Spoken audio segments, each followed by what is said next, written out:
tonight's guest is Stephanie. Steph, welcome to the show. Thank you for having me, Vic. Well, thanks so much for coming on. We appreciate your time. Steph, please give us a brief bio on yourself. I'm just your normal Southern California native, been here my whole life.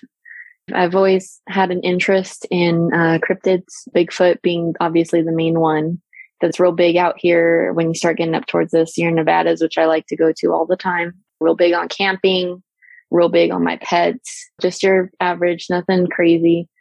You know, just going to work every day kind of person. Had a scary experience. Yeah, that you did. And you told us how you've always been interested in cryptids. Well, you got an early start when it comes to cryptids, unfortunately. Yeah, I definitely feel like it was that wasn't so much of a choice, but it is what it is. You're right, it wasn't a choice. Your encounter happened almost 30 years ago, and for a very long time, you had a hard time coming to terms with it. Please fill us in on what you've been through. It was a lot of processing to have to go through. I mean, I still am on a day-to-day basis. I would say, if anything, it was just more like traumatic. I'll still have times where, you know, I'll just be, you know, randomly hanging out in my room and it's dark and it'll just pop up in my head, you know, and it's not anything that'll even remind me of it. It's just like, boom, right there in my head. And then I'm feeling fearful. I'm like, you know, not wanting really to look out my windows. Thankfully, the room I'm in right now, the windows are extremely high. So I would be very surprised to find something there. But there's always the nerve of, you know, having to get up to go close the curtain. Am I going to see something looking back out in the street? Am I going to have, you know, another reoccurring nightmare tonight now because I'm thinking about it? It's just a lot of working through, just constantly fearing like I'm going to just have this thing randomly show up again. And also, you know, just working through the process of having to also communicate it, because thankfully now I feel like I'm able to speak more about it, and I'm slowly finding that people are a little bit more open to hearing it. And I think a big part of that is because, you know, there's more acceptance even just within like the Bigfoot community. So people are a little bit more open to hearing, like, you know, you may not necessarily say, hey, like I saw a Dogman, but you could say something that I think would ease them a little more into it. Like, hey, I saw this thing and I'm not really sure what it is, but this is kind of what it looked like. And then they're like, so it looked like a dog man? And it's all, there you go. That's exactly what it looked like. And yes, I did see that. And yes, it was terrifying. But there was a good long period where I felt like I didn't really have anyone to talk to about it. I was a little kid. So naturally, you know, my family just did not think that it was something serious. They thought it was something that I had made up, or that it was a situation that I had maybe had a nightmare about. Majority of the time it was always like, oh no, you had a nightmare. But thankfully I had my grandmother who was open to listening and hearing, and she had her own ideas of what possibly happened that night. But for the most part, it took a long time for, you know, even being able to speak to my mom. It took a long time for her to finally understand that, no, this obviously wasn't a nightmare, because you've been telling this consistently for almost 30 years now. And now her getting into her own, you know, research about cryptids, she's starting to see that, you know, maybe it wasn't a nightmare 30 years ago. And maybe, you know, it's this lingering effect that I'm still having to deal with. You know, maybe it was something that was so traumatic that even today I'm still processing it. Well, even though it wasn't a true nightmare, the word nightmare still is a great way to explain it. Because of how young you weren't allowed to watch scary movies back then before you had your encounter. Do you think that your lack of exposure to scary movies made your encounter that much more difficult for you to deal with, or do you think that didn't make a difference? No, it definitely did, I think, in a way, because at least if I were to be able to, you know, have access to scary movies, I'm not necessarily saying like everyone should be showing their kids scary movies, but I definitely think that when this happened, I had no reference to go off of. It was just, this should not exist. Like this is not normal. And I don't know what this is. And my family had a very religious background. So the only thing I could jump to would be monster or like demon. And I was really confused, especially I think looking back now, the fact that I didn't have any exposure to any of that stuff made it, I think, almost worse because, or if anything, not so much worse, but I should say that it made it definitely a lot more real looking at it in hindsight, because where am I going to come up with this? In what situation would this happen naturally? If it was something that was just made up, why has it lasted this long? I've had other nightmares before. I've had nightmares back then, but they were nothing like that. And they've never been anything like that. The nightmares that I've had that have centered around that experience have always been the worst nightmares that I've had. They've all felt independent to themselves. And I think that me not having any knowledge of anything like that, it completely just ripped my world open to possibilities that I didn't even know back then were a thing. It took me years to understand that this is something that's occurring to a lot of different people, and that there is something going on that we're not able to understand. And being a little kid, naturally you go to the people around you to try to understand something that happened to you better. And when you have everybody around you telling you, no, that wasn't real, when you know it was, it just makes it that much harder to process. So having this new world exposure, that there's this thing out there that's like this, and you know that it's out there and you saw it, you can picture it in your head so clearly. And then to have everybody around you tell you, no, that's not real. You imagine that. My imagination was very active back then, but it would never come up with that. Oh, no, of course it wouldn't. And I'm so sorry to hear that you had so many doubters, but you had that experience whether they believed you or not. I'm just tickled pink that your grandmother listened to you and believed you. Yeah, thankfully, my grandmother has always been very, very open-minded. The property that this was at, it was out in Roland Heights in La Puente. So that's in like LA County. It's a very populated area. This isn't anywhere that's rural.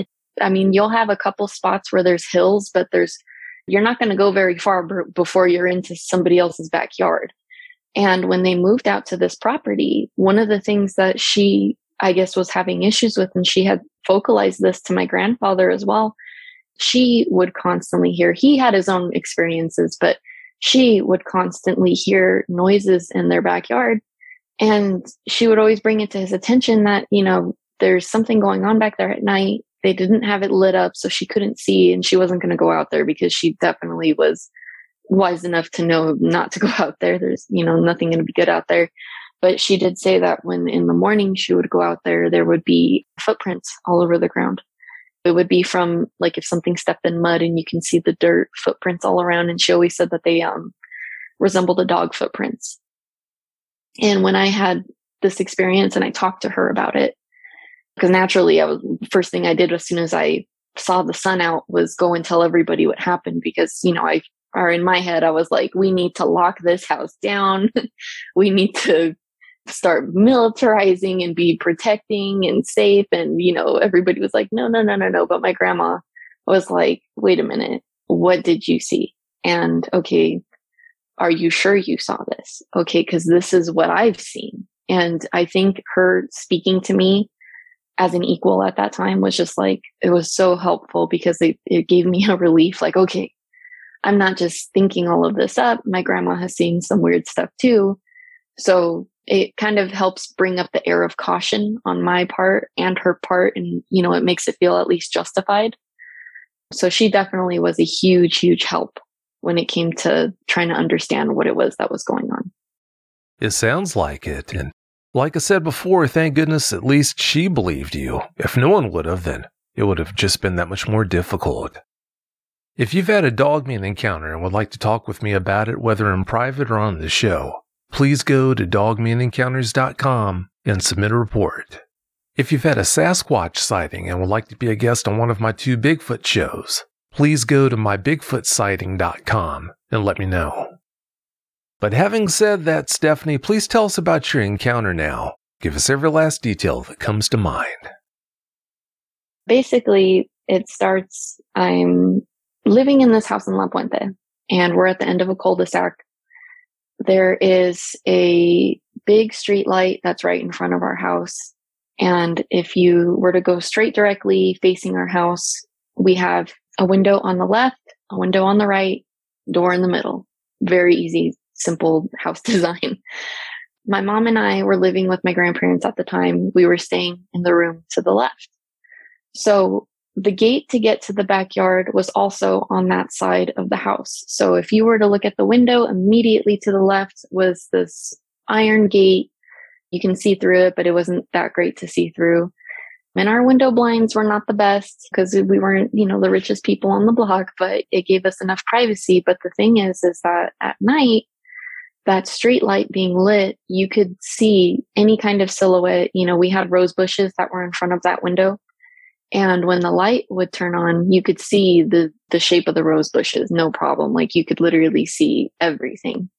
So that was just kind of always a comfort for me because it kind of also doubled as like a night light. I was able to navigate in that room if I wanted to, just by the street light and the almost transparency of those window blinds. So this night I'm waking up and I'm not really sure why I'm waking up. I hear my dog Bear going crazy. So I'm assuming that that's probably what started it. I remember looking at my mom and she was on her bed in the corner. She's a heavy sleeper. So she, had the whole hugging the pillow, one leg out, and she was out. And Bear, he was going crazy. So I was pretty surprised that she wasn't waking up either. So I get up and I'm just kind of like slowly getting myself up and I'm feeling a little groggy and I'm looking around the room and everything seems fine. I think because when I got up and I was sitting in the bed, the window was kind of in my peripheral and what was there was already there. So it kind of didn't really strike me to notice anything going on. So it was just kind of like if you walk into a room and there's somebody in the corner, but you don't realize that person's in the corner in your peripheral, you're going to just see the room. But as soon as they start moving, then you're going to be like, whoa, there was somebody over there this whole time. So I'm sitting in the bed. It's pretty late and I'm kind of just sitting there like with Bear barking. Then all of a sudden I see this large silhouette up against the window, like to the point where I couldn't even see the rose bushes. They were covered. I was young and I didn't watch any of the monster or anything, nothing like that. I think the furthest I had gotten at that time was watching like Michael Jackson's Thriller music video. And that was enough for me. But, I didn't even really get to sit through the whole thing because it would scare me. But at that time I wasn't afraid of the dark. I had my mom in the room.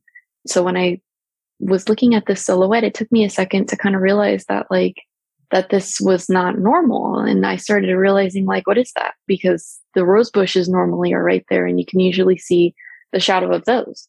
So I'm watching it and it's kind of moving around a little bit, but it looked just round. Like it looked like if somebody were hunched over, like picking something up, but you can see like their shoulder, the back and everything. I was kind of thinking for a second and I knew that burglaries were a thing. So my initial reaction was somebody's trying to break into the house. I was like, Mom, I'm trying to call out to my mom. I'm trying to keep my voice low because the window's right there. I'm literally up against the wall in the window. I don't want this person hearing me. So I'm trying to get my mom to wake up. But then right as I started saying, Mom, whatever this thing was starts standing and the silhouette just grows and just gets huge. And I start realizing this thing's gigantic, whatever this thing is. And I got scared. Our window is probably about 3 to 4 feet up off the ground. And the window itself was probably about, I would say maybe 3 feet tall, like by 2 feet wide, 3 feet wide. It was a pretty big window. This thing stands up and it's like to the top of the window. And I'm just kind of frozen because I don't really know what to do. I felt like this thing, I'm still kind of in the middle of, is this a person? Well, then as it stands and the silhouette completely engulfs the window, I can see that this thing has pointy ears. What it reminded me of is a German Shepherd. That's what the ears were like, just real high, the top of the head, big, pointy. And I remember thinking that's a dog. But then, I was like, that's not a dog. Dogs aren't like that. That's not a dog. And so in my head, I'm like dog and then not dog. And it's got just like this huge hulking body. Like at this point, my dog is going crazy. He's barking. The energy is really high because I'm like slowly starting to panic because I'm realizing I don't know what this is. And the first thing that starts popping in my head is monster. So it kind of looks over to the left. I think the movement is one of the things that also in the future, like really kind of started causing me to have issues with really comprehending what I was looking at because the movements were so odd. They were so smooth. It wasn't like this thing was like looking left, looking right, like jerking. Like if something caught your attention, you're going to look real quick. No, it's like when it would look, its head would turn really smooth and slow. And I could see like its weight shifting, like as it's looking. So as it turns its head, but it pulls the neck. And then I can see like where the body is also being pulled to. As it turns, I can see now its side profile. And this thing has a dog head. This thing has a snout. And I can see the ridge, like, especially like in my dog, sometimes I'll look at her and I'm like, oh my gosh, like she'll get me nervous because she has the same silhouette sometimes. You can see the snout and then I could see where the brow, I guess, would kind of be pronounced and then the forehead and then the ears. And I remember thinking like, oh my gosh, like this thing is going to eat me because, my gut initial reaction is just like, do not move, do not breathe. Don't make a sound. It's going to hear you. I kind of felt like it already had just because right after I said, Mom, calling out to her is when this thing decides to stand up. So I was already like pretty petrified. I'm sitting there looking at it. My brain is going a million miles an hour. My heart is racing. Like I felt like a rabbit. That's what it felt like. It's just stunned. As I'm staring at this thing, I can see that it's kind of leaning in again, but I could see that, I could still see the ears. And as it's kind of going like left to right, I can still see that it's leaning like for sure. And I'm thinking this thing's trying to get into my window. That's my initial thought. I really didn't have much to go off of. I was looking at a big silhouette, but that's what it felt like. And I think a big part of that was probably because I was terrorized, and I didn't notice anything in particularly different in the air. There was no smell, nothing like that. I didn't hear any noise. I would think that having something that big outside, I would have heard something, but it was completely silent. And I think that kind of made it worse other than my dog barking, because it just kind of was like, I knew I was awake. This fear started getting to the point where I just couldn't look at it anymore. I was like at that point where I just felt like my heart was racing to a point where I was going to get sick and I didn't want to look at it anymore. But I was also afraid to close my eyes because I felt like if I'm just sitting there with my eyes closed, the possibility of me being seen is still there. So I started kind of slinking back into my blanket and trying to hide myself in there. And I literally like cocooned in that blanket. I did everything I could to make sure it was sealed tight. And I stayed under there. I don't even know how long. I couldn't breathe. It was hot, but I was shaking and I was just absolutely terrified that I was going to look out and that this thing was going to be there and that I was going to see its ears in a direction where I knew it was looking at me. Because, just like how it is with German Shepherds, when they're looking at something, you can tell literally what direction they're. If I were to just put them up against a silhouette, you could see by its ears which way it's looking. And that's what I was scared of. In my mind, I just kept thinking like, I'm going to see its ears and it's going to look like this and I'm going to know it's looking at me. So I stayed under there as long as I could. And I tried calling out to my mom again, but this time my voice was even lower, but I was desperate. So I still tried, but it didn't, do me any good at all because my voice was even lower than when I thought it was just somebody that was breaking in.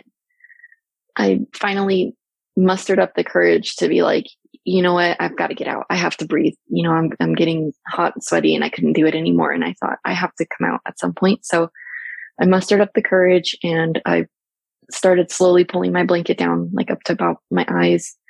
And I didn't see the silhouette there anymore. I was a little scared because I felt like it was still there. My dog was still barking. I still didn't want to make noise. I didn't want to call out to I wanted to call out to my mom, but I didn't want to make any noise because to me, the dog still barking means that it was still there. And part of me felt that it knew I could see it and that maybe it either moved to the side or it backed up just enough. Part of me was like, go check, look through the blinds real quick because I easily could have, but I couldn't do it. I didn't have the courage to do it. I was completely petrified that this thing was going to be like right there and I'm going to end up locking eyes with it. And I did not want to do that. So the thing is I also knew that this definitely was not a nightmare. As I was under the blanket the entire time, I'm pinching myself, I'm scratching myself. I know that if someone's been in this similar situation, they know exactly what I'm talking about. You're trying everything you can to wake yourself up. I'm literally hurting myself because I'm thinking I'm stuck in a nightmare. And if I just do this, I'll wake up. So by the time it had left, and finally when my dog stopped barking, I was sitting just in my bed and I think I was in shock, honestly, because I had no drive to try to reach out to my mom at this point. And I did feel at this point I could have, but I just was trying to process what just happened. And by the time the sun finally came up, I was like, okay, I'm going to talk to my mom about this because, that was the agreement when I was little. If anything crazy happened, I was to let her know. So I told her, this is what happened. This is what I saw. I asked her, did you hear anything? No, just like I thought she was completely knocked out.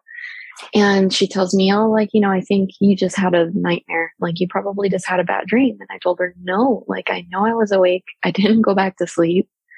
I know this was not a dream. And she says, well, it gives me the talk about how dreams could feel real sometimes and that, monsters aren't real. So then I talked to another one of my aunts and she was a little, I think, more amused by it. So instead of being like, it wasn't real, she was like, well, what if it was a demon? And it just kind of like, it didn't feel like that to me. This thing, the way that it moved, it felt like an animal, like watching a dog just kind of moseying around. Like if you're watching a dog just mosey around and sniff things, that's the movements that I was kind of getting from this. So I talked to my grandma and then that's when, she actually listened. She really did. And it was so helpful at that time because I was so frustrated. I was probably 4 or 5 years old and I was just frustrated because nobody was listening. My cousins, I could talk to them about it. They believed me because they were little too, but they were not going to make me feel safe because they were little too.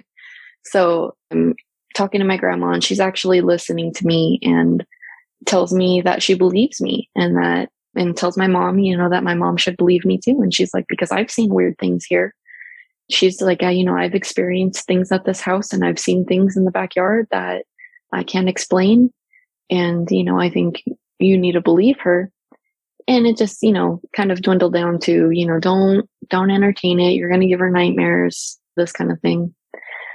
So following that experience, as I'm getting older, I start having these really vivid reoccurring nightmares. I guess the thing that kind of gets me still kind of spooked now is that I never actually got a good look at this thing. And when I say good look, I mean I couldn't tell you what color its eyes were. I couldn't tell you the fur off of that experience of that night when I sat in the bed by the window. My reoccurring nightmares, though, I was just having these really vivid images of this thing, and I could tell you exactly what it looked like. And it was huge. It was super, super tall. I would have to say that, in comparison to that window that day, this thing probably would have been about 7 or 8 feet. It was black, completely black. The way that its fur pattern was kind of interesting. I was trying to find a way to explain it well. And I think the easiest for me to do would be its upper body, the fur up there was very similar to a dog, literally like a German Shepherd's fur, but its lower body was similar to if you've ever seen a dog that was kind of shaven, but not to that extent where it's bald, but kind of similar how you have a difference between a lion's mane and then the lion's fur. So it kind of had that going on, but it wasn't so drastic. It was a blended, where the fur was super thick and then it kind of just smoothed out and it was black. It had a sheen. In my nightmares, this thing it wasn't dirty, didn't have any kind of thing that stuck out. It was just this as black can get. thing. I think one of the things that kind of scared me with it was its arms. Even that night when I was looking at it through the window, I could see the shape of it didn't really have like a shoulders. Like it didn't have the neck to shoulder ratio like with us where our neck is so slim and then you just have bam, like collarbone and shoulders. This thing was like super gradual. The only thing I could explain it to would be like a dog, like it had this thick neck that just kind of went up into its head. And when it would move, the head would move and the neck would move, but it was like the shoulders and everything came last. Like nothing with this thing was ever like a jerk. It was always super smooth. Even like the way that its body looked, it was just these big, big hulking shoulders, like big, big chest. Its arms were long. Best comparison I've ever heard was like an orangutan. Like, orangutans have these just really long, awkward arms. And that's what it was like. But it was like, the arms were still big too. Kind of like was to the point where if this thing was just kind of like walking, the arms I would assume would be just kind of like a medium to keep its balance. And it had hands, but the nails on them were not like flat, like how people's nails are or like primate. It's like actual claws like a dog. Its eyes were just like this kind of really bright yellow. Like I want to say it was kind of gold, but honestly it was more like yellow, like, just really yellow eyes. The roundness for them just really scared me for some reason. I don't know what it was about it. I think even just like for me, the proximity of it, looking at it head on was just in my nightmares always terrifying. And I couldn't see its mouth because it was just too dark.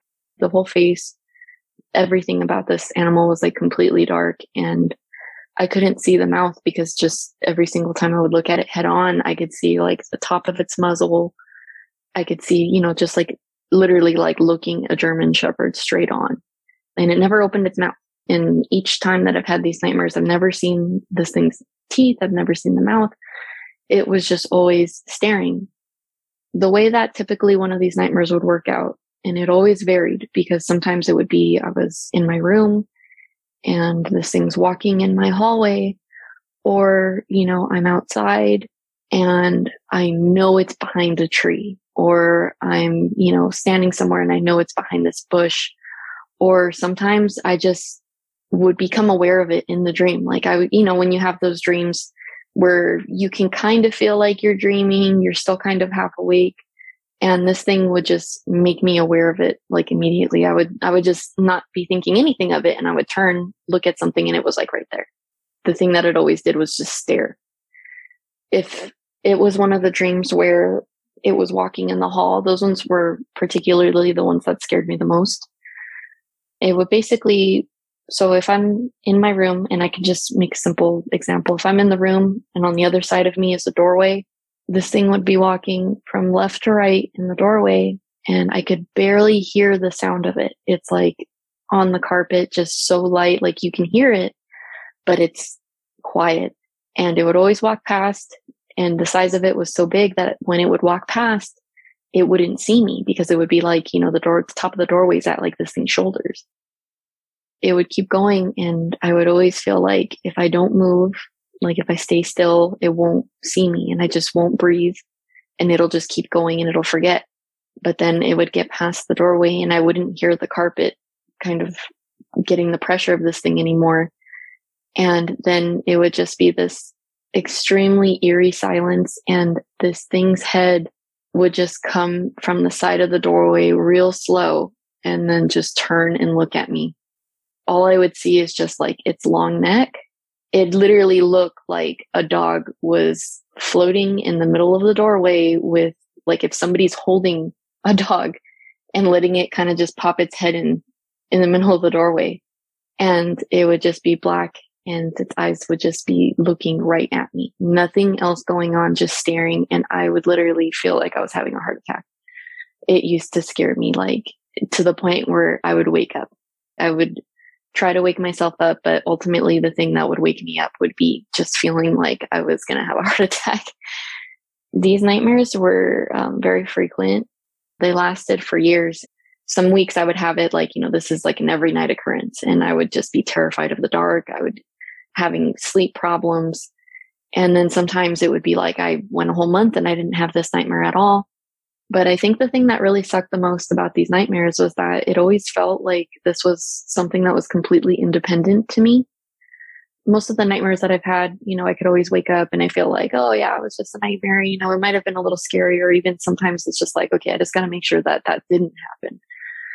But this always felt independent. This thing in my nightmares always just felt like it was its own thing there. Like it placed itself in, especially the dreams where I would be dreaming that, I'm out in a field and just kind of hanging out with friends or something. And then I'm laughing, and then I look up at the tree line and this thing's like got his head sticking out and it's just staring at me. And it's just like, oh my God, what is this?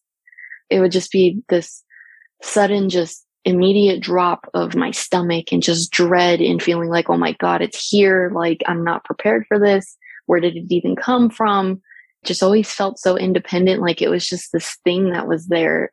I couldn't get away from it. So it used to cause me a lot of anxiety because I felt like I just couldn't control this. I felt like, okay, everyone tells you if you do this and this and this before you go to bed, you're less likely to have nightmares. Don't have candy, don't eat, all of this. So it got to the point where I was like actively trying to do that because I didn't want to have nightmares about this thing. In the past, I've had sleep paralysis. I've had a total of 3 sleep paralysis attacks in my whole life. So I'm very aware of, what that feels like and how to recognize it. But there was one time it's actually the last time that I had a nightmare about the Dogman.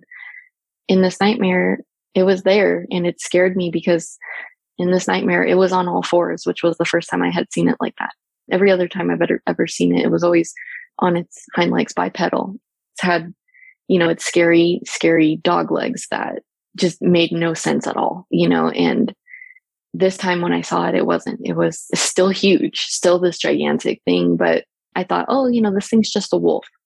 No, like when I actually looked at it in the face, I recognized it instantly. And it just completely it scared me so bad in that moment. And it caught me so off guard that I woke up. So I ended up waking up and I was like, oh my gosh, it took me a second, turned on my light and I was awake. Like I know I was awake, but all of a sudden I start hearing this heavy, heavy dog panting right on my shoulder, like right in my ear. And I instantly just shot up, did a whole 180 in my bed and started, scooting to the back of my bed. I was trying to I couldn't get away from that spot fast enough. But the thing that really bothered me was that sound didn't follow me. It stayed in that spot where I heard it right over my shoulder. When I backed up, it didn't back up with me. It was still there. So I've always kind of had this very low key fear that it wasn't just a nightmare, that there was some kind of connection here with this thing. And it still confuses me to think about. There's a lot of times where it's like, I'll find myself at work just kind of zoning out and my brain automatically goes back there, which, also speaks a lot for trauma because that's immediately where my brain starts going is just like, oh, what if that scary thing's outside? And especially lately, I've been actually looking into it more. These recurring nightmares were a thing for a long time until I ended up having one dream. And it's kind of like a weird turning point when I started noticing that I wasn't having these quite as often.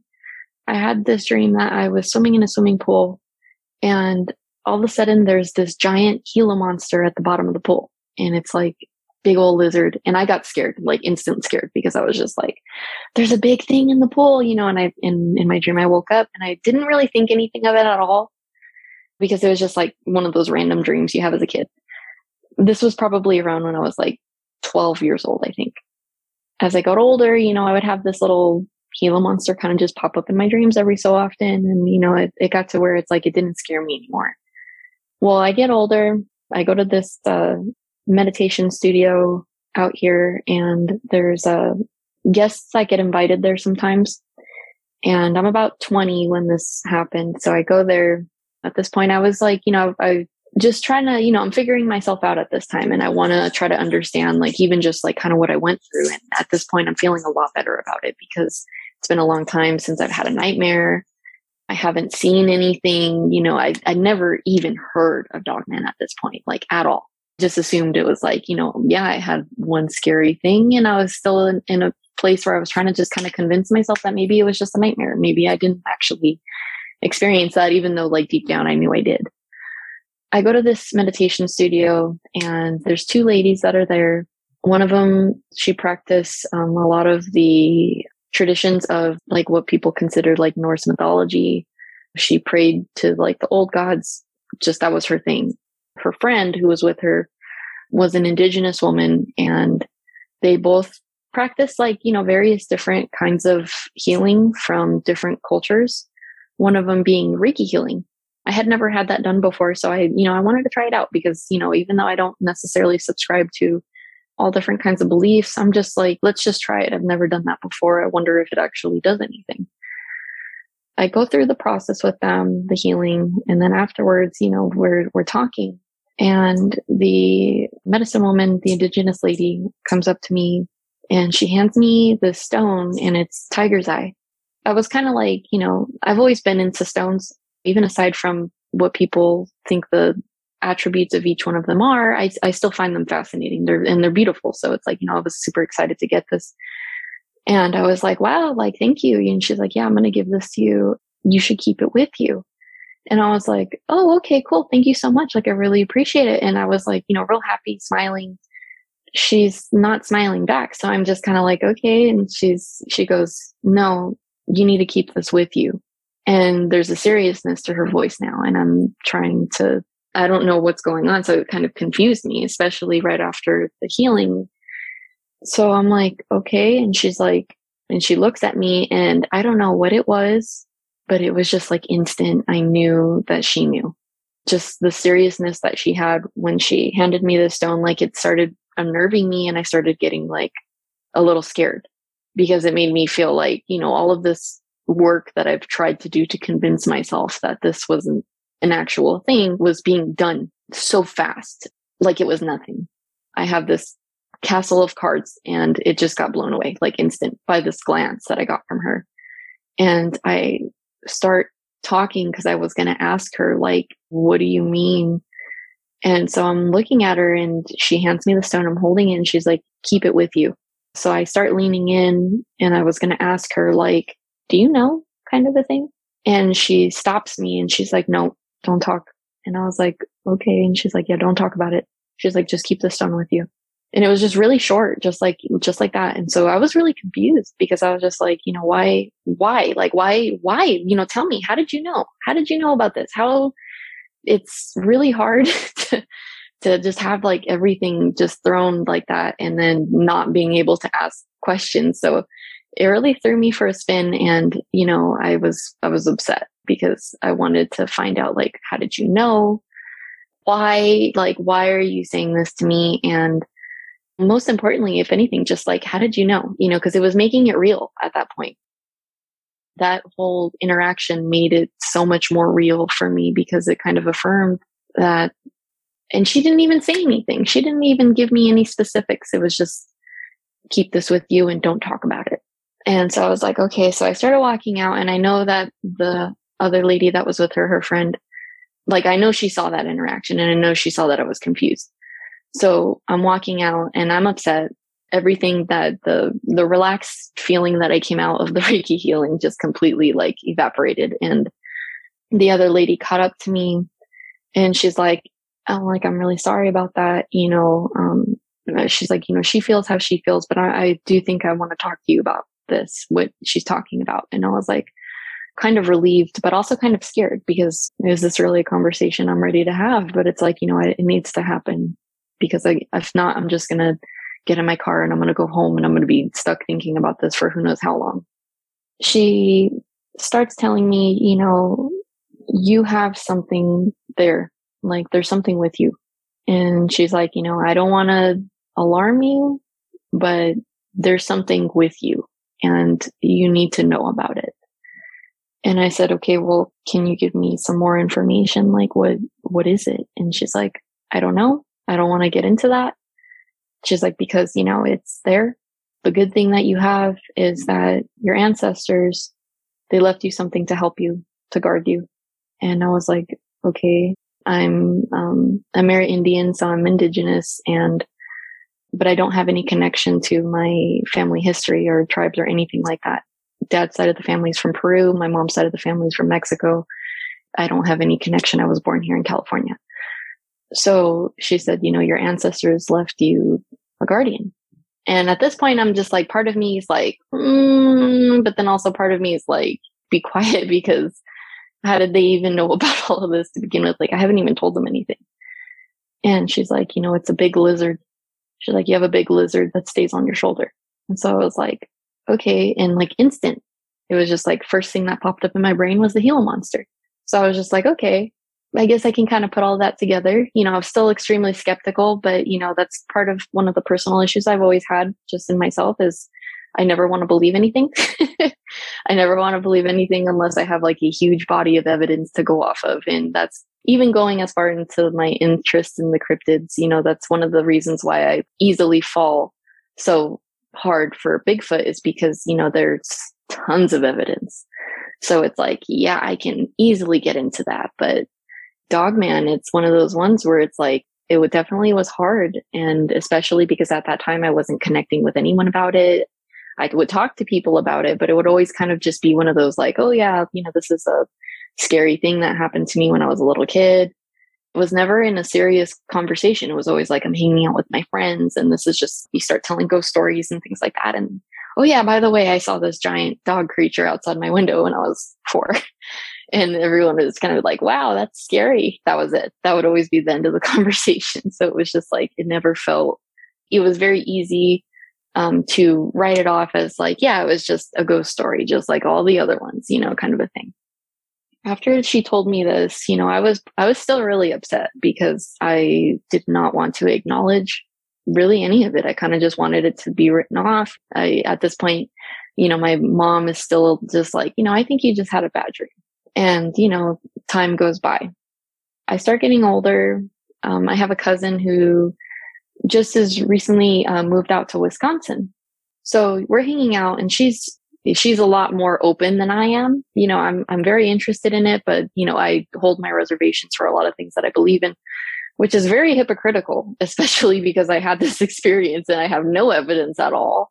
And I have nothing but my memory to go off of and just the consistent story that I've told. And so it's like, it's one of those things where it's like, she understands, she's a lot more open than I am to these kind of things. And I always like, am kind of more on the, like, I'm going to debunk it. Like, no, this was just like, a jingly doorknob. This was just like, oh no, you got a creaky house. This was, oh, I've got a bunch of cats. That's what that noise was. And I think part of that is just because I don't want to be sitting with spooky stuff at all, and especially after the Dogman encounter, I don't want to revisit those feelings. So I think that's part of why I've always been so quick to just try to write things off. So she just moved out to Wisconsin. I think it's called Bray Road out there. I'm not super familiar with the area. And I just saw the documentary for this like a week and a half ago. And we were, just hanging out and watching movies. We started talking about Bigfoot and I was trying to find a video for her on Prime, and it's this one in particular that I really, really enjoyed because the person that was doing the research, like I just felt like he did a really good job. So I wanted to show her. And as we're looking, we come across like the Beast of Bray Road. So I was like, what is that? So we end up putting it on. And then as we're listening, they start describing this thing. And it's just like, oh, my stomach starts sinking. I'm getting sweaty. And I don't want to tell anybody because it's just like, we're all watching the show, we're having a good time. I didn't want to have to get into that whole story again. She's like, yeah, we're moving out to Wisconsin. Like her partner has big property. He's got like 80 acres or something like that. So she was like, we'll go up there, we'll go Bigfoot hunting and stuff, and it'll be super fun. And I'm sitting there like, just having these like really bad anxiety feelings about this because, we just watched this documentary and she's like, we'll go on the road and we'll go look. And I'm like, I don't even want to know that this thing's existing. I'm super scared, but I'm trying not to let anyone onto it because it makes me feel silly sometimes. And it's just me being harsh to myself. So yeah, she's talking about this. She's like, didn't you see something when you were small? And I was like, yeah. And like, so I told her the story again, like, we started talking about it. And she's like, have you ever looked up anything for that? Have you ever tried looking it up? And there were like 2 times I can honestly say I have. I had one instance when I was in my 20s that I was like, you know what, let me just see if anybody else has ever had this experience. And the focus that I was going off of that time in particular was the nightmares, because that was the longest running thing that I had going with the Dogman. At that time, I wasn't calling it that. I was just calling it like that thing. And I did come across one story, a gentleman that said that, he had never had any kind of encounter like that before. He woke up one night and this thing was like sitting on his dresser and it was just staring at him. Same thing, like just blank stare, not moving, completely silent. And he was terrified to the point that he ended up fainting. So he couldn't tell like if this was real or if he had a nightmare, but he's pretty sure it was real because, I can't remember the exact details, but he had his reasons to know that this was real. So I told her, yeah, I've looked it up 1 or 2 times and I didn't really find anything at that time. And especially because, the first time I was trying, it was like the internet was still fairly new. I mean, I'm sure people were connecting, but I don't think it was to the extent that it is now. So at that time, I felt pretty alone in that whole thing. I think the most that I could kind of relate with people about it would just be like old timey werewolf sightings and just stuff like that. But even those didn't really feel the same. She's talking to me about going out there and I'm telling her like, I don't know, Bigfoot. Yeah, I'm not too worried about that because, all of the encounters that I've heard is usually just like if there's any kind of aggression, it's usually just defensive or territorial, which I totally get that. I like to go camping. I like going out in the forest. You got to respect space. It's not yours. So I totally get that. But this just felt scary.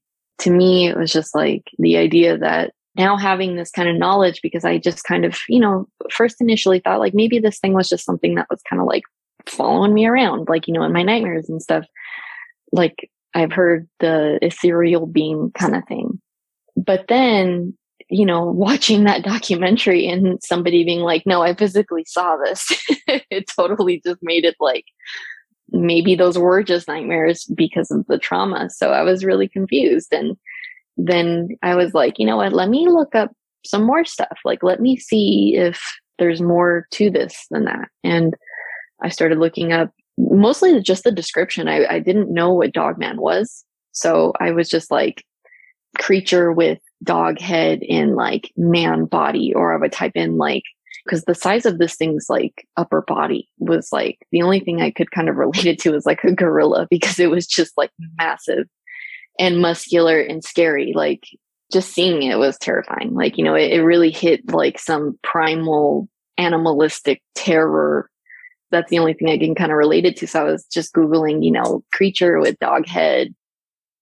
And I would find some things and I would try to get more specific, like round yellow eyes, German Shepherd, like high ears. And little by little, I was starting to find, like a little story here of a sighting, a little story here of a sighting. I don't even remember. I think it was something off of Reddit that I had gone on. And somebody has suggested the podcast. So I was like, okay, let me listen to it. So I started listening to it and I was like specifically only doing it at work because I'm a chicken. And at work, it's brightly lit, where I work, there's tons of security. So I feel a little more safe, even though realistically, if this thing was like in any way violent and wanted to do something, it's like the security would mean nothing. But, it helped me like cosmetically feel better. And so I was listening to it and just starting to kind of panic. I would start panicking at work because I started realizing that like, this is a really common thing. Like, this is something that is happening to a lot of people, and like it's starting to come out now. And I'm hearing people that I wouldn't have thought talk about this. I had another podcast that I listened to, and it's funny because I was listening to Dogman Encounters, and there came a point where I was just like, I was listening. It was actually the episode just recently that it was one of the lady's sons. She's a Bigfoot researcher, and her son had an experience where this thing jumped off from the roof and was out there with him and his dog. And it got me just so like, even now I'm getting goosebumps, but it got me so just nervous listening to it. I had to pause because I was like, okay, I need a break. Like, this is getting me really anxious. let me listen to one of my other little podcasts that kind of has some spooky stuff, but it's not really like that kind of a spooky. It's just more of like, I had a run-in with a serial killer and I didn't know it. So I was like, all right, that feels a little more safe. So I put that on, and then like, it was just serendipitous because the next episode that comes on is this kid that's like, yeah, I stayed with my grandparents and I went to this alley with my friend. And then he's like, and there was like a creature that had like a dog head and like a man body. And I'm just like, oh my God, I can't get away from this right now.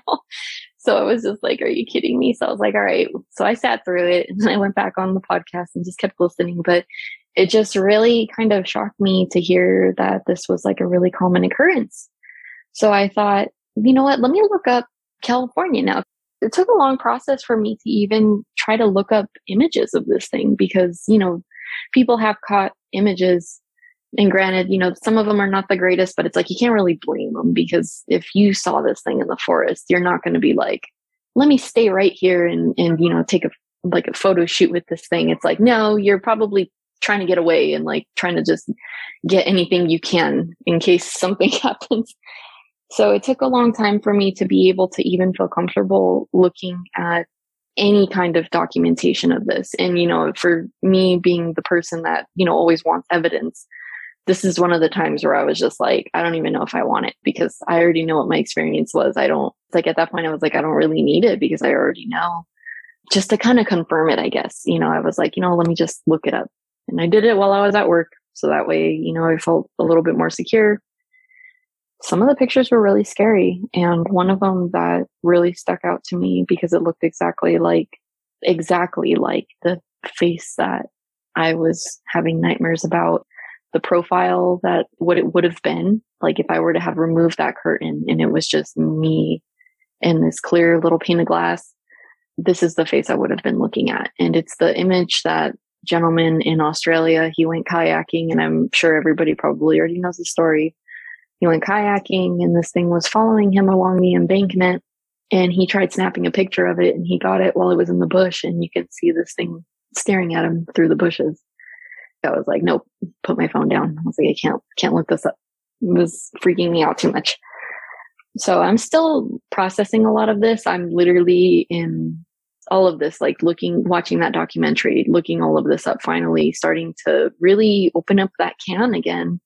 It has literally just been within this like last week and a half. And I'm finally at a point now where I'm like willing to accept what happened to me and stop trying to imagine it away. And I think just hearing everybody else's experiences has helped me so much with that. And that's part of the reason why I felt like, you know what, I should go on and I should talk about it, because there are sightings in California. I know that for sure. In Southern California, it's kind of scary to look at where these are coming from, because I know exactly where these places are. And I'm like, yeah, that's definitely a place that this could be.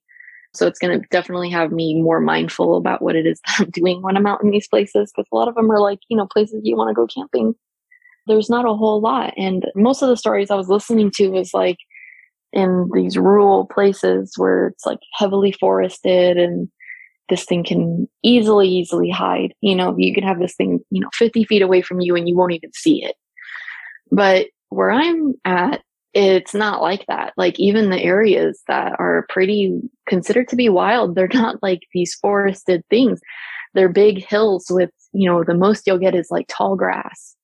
So to think that there's these things out here, because I know there are, even just going off of my own experience, it's like, if there's one, I'm sure there's two, because it didn't just appear. They came from somewhere. I mean, if this thing is existing in La Puente, like that's crazy, because it's so populated over there. There are tons of people and houses and shopping centers and the freeways. Like there's freeways everywhere, so it's like a very dense population. And it's just really surprising to think that that it reaches all the way even out to here. And I think the other thing that also kind of caught me a little different too is hearing everyone's experiences and hearing this is the one that I saw. This is the kind I think I saw would have been considered, I think it's called the canine type, because it definitely looked like a dog. Like this thing was canine. The only thing that really stuck out that it wasn't was the fact that it had it had hands. It had hands. Like this thing had hands. I don't know how many fingers it had because I was just like, I was so shocked. I wasn't really paying attention, but I could see the hands. I could see the claws, and it had a chest, like pectoral chest, not just, here's a big barrel, but like, that's what I'm saying. Like the thing that I could easily just kind of think it to would be just like a gorilla. Like that's what it reminded me of. The head though was like the one thing that I do find to be kind of different out here though, or at least in my experience, it was literally like a German Shepherd. Like if a German Shepherd is sitting and you're looking at its chest to its head, like that's what this thing's neck felt like. And it just like very gradually went to the shoulders. So there was no like real actual neck, but it was like thick. It's really hard to explain. I'm trying, but, but that's the best I can think of is just like a dog's thick neck. I know I hear some of the other experiences people have had where it didn't have a neck, or it's like its head is like kind of just right on its shoulders. But this thing wasn't like that. It was very like, when I started getting older and I was learning about like ancient Egyptian mythology and things like that, I always kind of like gravitated towards Anubis, like for natural reasons, because I was like, this looks a lot like what I saw, but just not as clean, like not like, oh, this is a human with a dog head, like human body.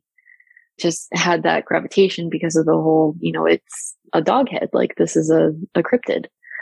When I was growing up, that's kind of what I've always seen. And then learning about the Aztec Empire and seeing their deity as I got even older, and then seeing like this thing is also a being with a dog head, and at least the description of it was very similar to like what I had thought. To me, it just was like, the region that I'm in here in California, Southern California, there was a point, in our history where this was Mexico. And I'm 100% positive that this is a big thing in Mexico too, because when I talked to my grandma about it, she had her own stories. Her family came from the Jalisco area of Mexico, and they had stories out there. I would want to look up online to see specifically what is in that region, what's been reported. But I know through the oral storytelling that definitely was a thing, and my grandma knew about it. So it wouldn't surprise me that at some point, if this maybe was just something that has just been here, and that maybe the reason that this one looks different is just because, like if I have a sparrow over here, and if I go to Wisconsin and I find a sparrow, they're probably going to be different. And I would assume that, looking from just like the evolutionary standpoint, that you'll have similarities, but you're going to have differences, so that's kind of what I've, hypothesized too, because sometimes hearing them, I'm just like, no, that doesn't sound like what I saw. That sounds terrifying, but it doesn't sound like what I saw. Or some of them, it's like, no, that does sound like what I saw. And I think just, one of the ones that kind of scared me the most out here was the story that I read in Sacramento, where the girl was on the couch and looking through the window. It felt very similar to the feelings that I had, even down to where, this poor girl tried to hide in her blanket. And when she came out, it was still there. So when I was reading about that, I could picture it in my head, how it went. And so it's like when I have this image of what it is out here, and even just when I've talked to my grandma about what happened out in like Jalisco that she heard about when she was young, sounds like the similarities to what I saw is kind of like a prevalent thing, like in these areas out here. I'm probably about maybe 3 hours from Mexico. Like, I could drive there, be there in 3 hours, and probably about like 6 to 7 hours from Jalisco. It's not super duper far away. So it's not unheard of to have things that could easily migrate from here to there. So, I don't know if any of that is true. That's just something I've kind of been thinking about these past couple days. But yeah, overall, that's been my experience with this whole thing. And I'm still working through it. Even now, this interview that I'm doing is a whole another way for me to work through it, because I'm still trying to understand. I'm trying to just understand like what it was that actually happened. I definitely do feel better about it, because realizing like, yeah, this thing did not hurt me. And all of the times that I've had even nightmares, like it never actually did anything, is something that I guess is kind of peaceful to acknowledge, because it's just a realization that I guess because you're scared, you don't really think about. So that definitely has been beneficial for me. So that's been my experience so far. I'm still working through it. this process even is another means of me working through it. And I mean, like realistically, I don't hope to run into this again, because honestly, it was really scary. And I don't even think I would be able to manage, being like, whoa, this is really cool. It's happening again. It's like, no, it's my animal instinct's going to kick in, and it's going to be like super predator, like get away from this thing. It's going to eat you, even though like it's never done anything. So my cousin, she's really looking forward to us coming to Wisconsin to visit. And I told her, like, if we go, like, I'll go, but, we're going to definitely be taking this like serious. This isn't going to be like let's go. Let's just like, go out there and just do it. It's like, no, I'm going to want to make sure that we have like a checkpoint. I want to make sure that we have everything's going to be set up. Like if for some reason just we get separated or lost or whatever, or this thing happens to show up, like, we have a means of, most importantly, anything, hopefully documenting, because that would be amazing. And also just even more affirming to me. And I know to anybody else too. My current goal out here is going to be starting to really like look more into what other people have seen. Some of the places that there has been sightings that I've seen so far have been fairly close by, maybe like 20-30 minute drive from here. Also still very heavy populated areas, which I'm like, it just really surprises me. But it's like, I guess I can kind of see it as the same way. Like if there was just like I know that we have a ton of, because I still live kind of by the hills. So there's coyotes, there's raccoons, we've got possums. And I know that those guys are out all the time at night. I never see them, but I know they're there. So it's just kind of one of those things that I'm kind of just summing it up to, is that it's just there. And even though I'm not seeing it, maybe it's not as densely populated as, rural Wisconsin, but they're definitely there. That's going to be my goal now, is to just kind of like be more mindful of keeping an eye out and observing and reaching out if I hear anything. Wow, Steph, you really had a rough go of it. I'm glad to hear that you've made so much progress, though. Thank goodness. Yeah, I'm still working at it. I'm still scared. Like right now, I'm still, standing up and definitely feeling anxious, but it's going to be okay. I mean, I know it's going to be fine. And I'm older now too. So it's like, I can completely work around all of these feelings. You're right. You sure can. Yeah, just remember what we talked about the other night, and this will get easier. It's just going to take time. And by the way, if you and your friend have a run-in with a Dogman when you head to Wisconsin and look for Sasquatch, what are you going to do? I think my goal would be to try to document any kind of pictures I can, any photos. Thankfully, my partner is, really big on astrophotography. So whenever we're out anywhere, like the camera's always out. I probably want to see about maybe getting something to where we can, I'm not tech savvy when it comes to cameras, but I know that there is stuff that you can use for like motion capture and night vision and things like that. So I would definitely hope to try to like get something on video for this thing. Cause aside from just being like, whoa, like there it is, it's like, that could be extremely beneficial to that species also. But that would be my gut. That's what I would hope I would do. But realistically, I'd probably get really scared and hopefully not just freeze up and not do anything. Well, you know what they say, everyone's got a plan until they get hit. Yeah, that's definitely true. Yeah, it sure is. I hope that doesn't happen, and it probably won't happen, but just in case it does, it's always good to be prepared. When it was standing by your window that night, did it ever make any sounds? No, I didn't. There was no sound. The only thing that I heard was my dog barking, and he was hitting the fence. Like he was going crazy. I was looking back now, especially, I'm actually pretty shocked because this thing was huge. He was trying to get at it. Like that's definitely, there's no doubt in my mind if he didn't have that fence in between him, he would have been trying. But no, this thing, it didn't have any sound at all. It was completely silent. If my dog hadn't woke me up, I would have never known that whole incident happened. I would have never known. Well, in one way, I'm glad he woke you up, and in another, I wish he wouldn't have. Yeah. Yeah, no doubt. You saw its ears, but did you ever see its hands that night? I feel like I did. I feel like one of the times that it had turned, and it's like these little details that I know too, is that it's like, this is one of the things, like I remember an ear twitch, like when a dog gets like a fly on its ear and it just kind of moves it real quick. I remember that. I remember seeing the space between one arm and what would be like the torso. And this was like while it was turning. When it turned, I could see one of the, just kind of like very briefly, one of the hands. That's how I know it had fingers, because I could see the light coming through the fingers. I couldn't count how many because of just the angle of it all, but it for sure had, elongated fingers. I see. That makes sense. Listening to you describe what you saw, it sounds like you couldn't tell if he ever had his hands on the windowsill that night.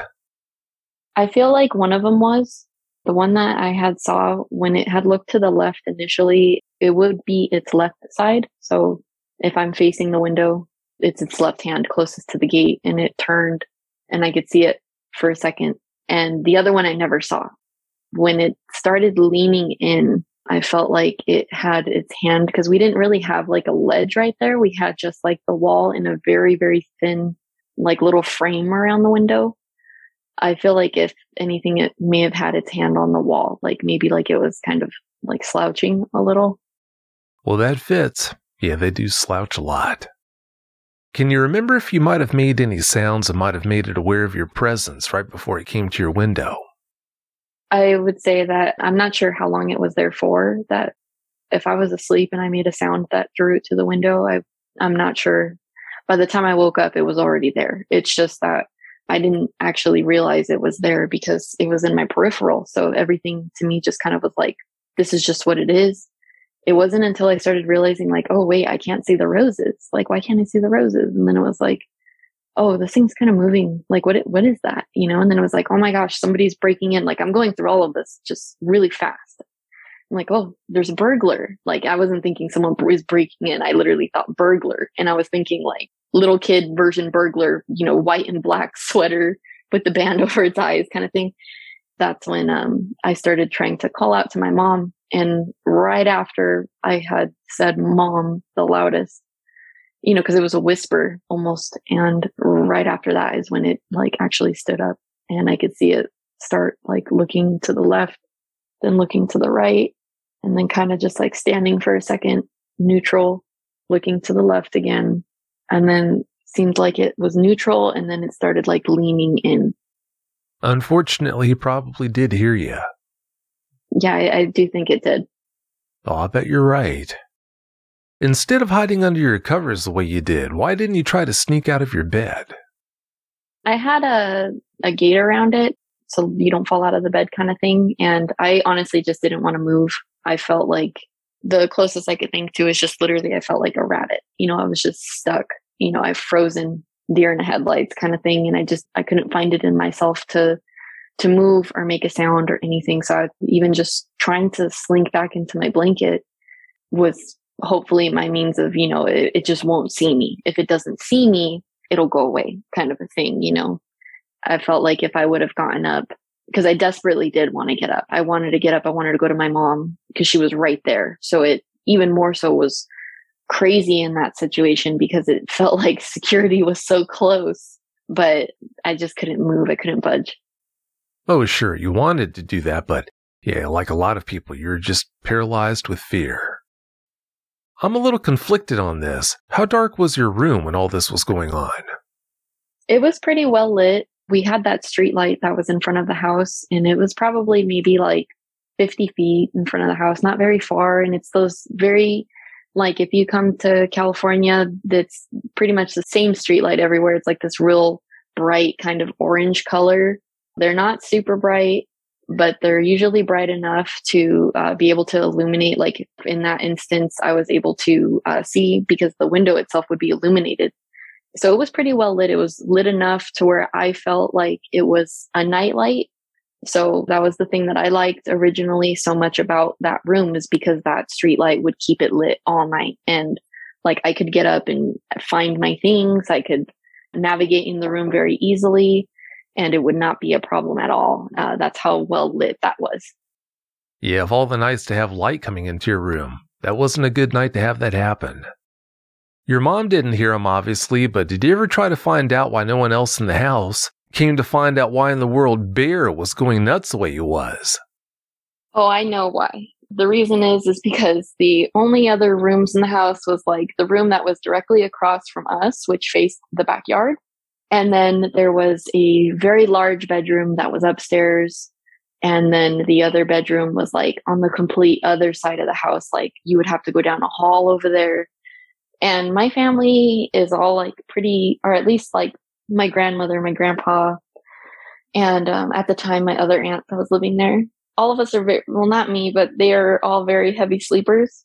They're the kind where it's like, you have to, even now, if I need to wake her up, I'll be like, give her a little shake and she does that, she wakes up like there's an emergency happening because she's just not used to being woken up, from just natural noises. And Bear was very protective.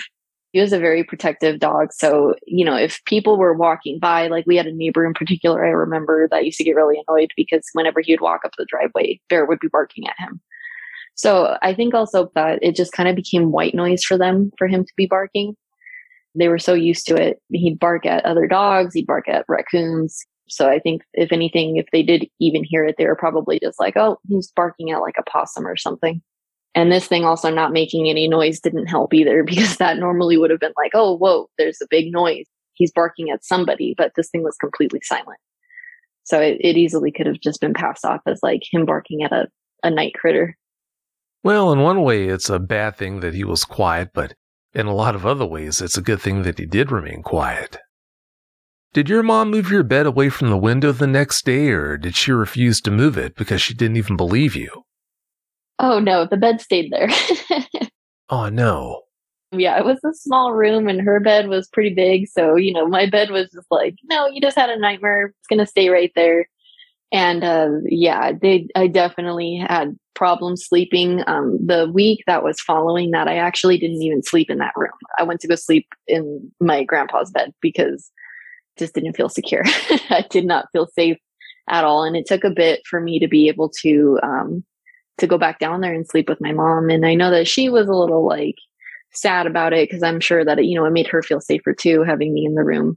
But it was for completely different reasons. Like, mine was like, yeah, I just saw a big creature at the window, and hers was just like, oh, having somebody else there makes me sleep better. Wow, you poor thing. I wish they would have been able to move it. Yeah, that definitely would have been nice, but it worked out. I ended up just sleeping upstairs definitely made me feel a ton safer. There was only one way to get up there, and it was a big, big room that only looked into the backyard.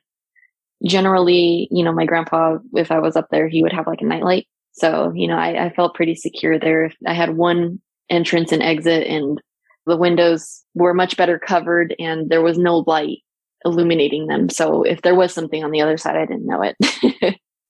Yeah, I'm sure you did feel much better up there. Did you ever go out the next day and look for prints? No, and thinking back, I wish I would have. I wish I would have gone and looked, because I probably would have found something. That section in particular, right by the roses, was dirt, and it was like always really muddy. If something was there, I know there would have been an imprint. So I wish I would have, but no, I honestly wasn't even thinking about that. I was really wrapped up in still just trying to understand and get someone to just listen, and I had no knowledge of any of this kind of stuff at that time, and I had no clue like that having proof, really helps. I was just like, I'm telling you this, listen to me, kind of thing. But I wish if I could go back in time, I definitely would have taken prints. I probably maybe would have even looked through the blinds just to see like what exactly it's like. It's going to be just this forever mystery, what's on the other side of the blinds kind of thing. Oh, of course, but you were just a kid, so I wouldn't hold all that against you. How long has it been since you had your last nightmare, Steph? It has been about 7 years. The last nightmare was the one that I had where it was on all fours. And initially in that nightmare, I had thought that it was just a wolf. There was actually 2 wolves that were in that dream. One of them was white, but it was like blind in my dream for some reason. And this one was originally gray, these two wolves. One was gray, one was white. And I'm trying to get to the downtown area of the city that I live in. But it was like a giant field for some reason. And I wanted to cross through it. But my friend was like, no, that's somebody's property. We can't. They'll get mad. And I was like, they won't even notice. It's this big field. They're not going to see us. So I start walking through it. And then I run into these two wolves. I start running. I meet the property owner and I'm like, help us. And he's like, you better get your dogs. And I'm like, these are not my dogs. And I'm like, I don't have wolves. When I turned around, it was like that kind of instance that I mentioned earlier where it's like, it's just there. It wasn't like I had any build up to it, anything that was like, there was no like prerequisite that kind of started making me think of that. Like even seeing the two wolves wasn't really like oh, this reminds me of that. It was just like, I'm talking to this guy, I go point at these things. And the next thing I know, the gray one is now black and it has its face and its eyes. And I'm just like, oh my God, it's here. And I started getting like terrified. In my nightmare, it starts attacking the white one. And I started getting upset because I was like, the white one can't even fight back. It's blind. I started panicking because I'm realizing like this thing's here. And I end up waking up. And then that's when I had I'm still not sure. I'm like, I want to call it sleep paralysis because of just the way that it happened. But that's when I woke up and there was the heavy breathing, the panting like a dog. And I moved and it stayed in the same spot. And it lasted for about like 15 seconds, this panting, like enough for me to be like completely awake and like literally looking at this empty space and just like, what am I seeing right now? Like, what is happening kind of thing. Well, it goes without saying, I'm so glad to hear that it's been so long since you've had any problems with those nightmares. Thank goodness. Would you say that your encounter was more frightening because it didn't happen in a forest or less frightening? I mean, it's hard to say.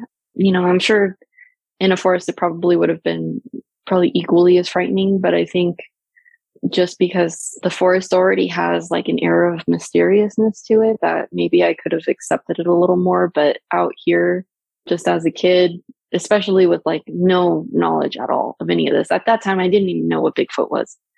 I think if anything, it was catching me so off guard. I was so off guard. I had no clue at all that anything like that could exist. My whole world was just like, this is a dog, this is a cat, that's a giraffe, this is a lion, just very, very simple, nothing weird cross between like, I probably would have had a hard time even understanding a platypus at that time. So this thing was just like, it was completely just out of my realm of understanding. And I think just the shock of it, if anything, was now looking back at it, I mean, I can definitely see it's scarier to me now, I think, knowing that that area is so heavy populated. And not because like, it can hurt anybody, but more so it's just like, where is this thing hiding? Like, where could this thing go? Because there's so much. I mean, I guess that could be part of it too, is that there is so much that you could hide, but just the general size of this thing, it being in La Puente, it's a very populated area. Well, as you know now, they go into all sorts of areas where you'd never think they would be. Well, it's about time for us to get out of here, Steph, but before we do you have any closing comments you'd like to share? I know I've been listening a lot to the podcast, and I know one of the questions that always gets brought up is just like, would you shoot to kill or would you just let it be? And I would just like really kind of hope that if there was going to be any kind of shooting, it's going to be just with the camera, because I think especially now, like, if this thing's having to come out more, I understand that, if it eats a lot of roadkill, I kind of would worry too that, if it's having to do that, that maybe its areas are kind of being depleted from it and it could be getting pushed out of its home. If it's a living animal, like every other kind of coyote and wolf and bear, it depends on its environment too. And I would hope that, we would be able to get some kind of documentation for this. So that way we can actually put protections into place that would safeguard areas, and guarantee that this thing, has a home and that it's not being pushed out, because us as a species, we're constantly moving into areas and just pushing things out, without thinking about it. So I would hope that if anyone runs into it, I know personally unless it's absolutely necessary, like I would not want to kill this thing. And I would hope that the general outlook on it for most people would also be to focus more on like the protection of the areas that this thing occupies rather than any kind of just killing it for sport. For you to be so concerned about their well-being after what you've been through, this says everything about your character. I'm really impressed. But having said that, I want to thank you so much for coming on and sharing the details of that experience with us. I really appreciate it. Oh, no problem. And thank you for having me. It's good to get it out. Oh, it definitely is. It definitely is. Thanks again so much. Have a great night.